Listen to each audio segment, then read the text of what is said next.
Welcome to AS Proud ভিডিঅ'টোত class 8ৰ বিজ্ঞানৰ যিটো প্ৰথম পাঠ আছে শস্য উৎপাদন আৰু ব্যৱস্থাপনা তাৰ প্ৰশ্ন উত্তৰসমূহ আলোচনা কৰিম।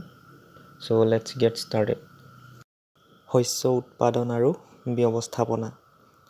তলত দিয়া তালিকাৰ পৰা শুদ্ধ শব্দবোৰ বাছি উলিওৱা আৰু খালী ঠাই পূৰ কৰা।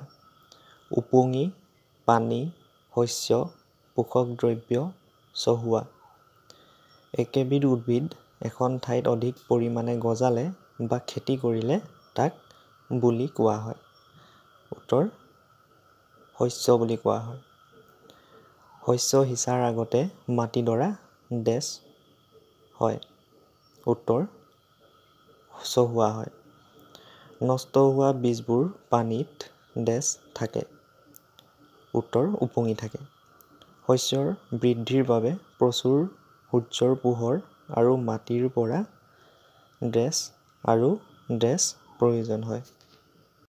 উত্তৰ পোষক দ্ৰব্য আৰু পানী। ক স্তম্ভৰ লগত খ স্তম্ভ মিলোৱা। উত্তৰ খাৰিফ শস্য ধান আৰু জৌ। ৰবি শস্য ঘেঁহু, বুট, মটৰ মাহ। ৰাসায়নিক সাৰ ইউৰিয়া আৰু ছুপাৰ ফছফেট। জৈৱিক সাৰ প্ৰাণীৰ বৰ্জিত দ্ৰব্য, গৰুৰ গোবৰ, গোমূত্ৰ আৰু উদ্ভিদৰ অৱশিষ্ট দ্ৰব্য। প্ৰত্যেকৰে দুটাকৈ উদাহৰণ দিয়া। খাৰিফ শস্য উত্তৰ ধান আৰু মাকৈ। ৰবি শস্য উত্তৰ ঘেঁহু আৰু সৰিয়হ। তলত দিয়াসমূহৰ বিষয়ে নিজা শব্দৰে একোটাকৈ দফা লিখা। মাটি চহোৱা। শস্য উৎপাদনৰ প্ৰথম আৰু অতি প্ৰয়োজনীয় কাম হ'ল মাটিডৰা চহোৱা।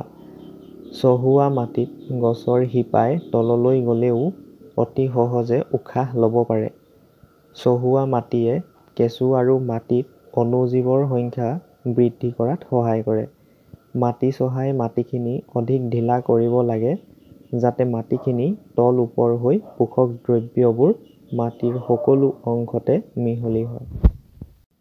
বীজ সিঁচা। বীজ সিঁচা হয় মাটি চহ কৰাৰ পিছত।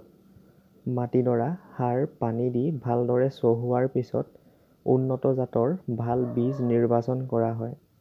বীজবোৰ এক নিৰ্দিষ্ট দূৰত্ব আৰু গভীৰতাত ৰোপণ কৰিব লাগে যাতে শস্যবোৰ সূৰ্যৰ পোহৰ আৰু মাটিৰ পৰা পোষক দ্ৰব্য আৰু পানী পাব পাৰে।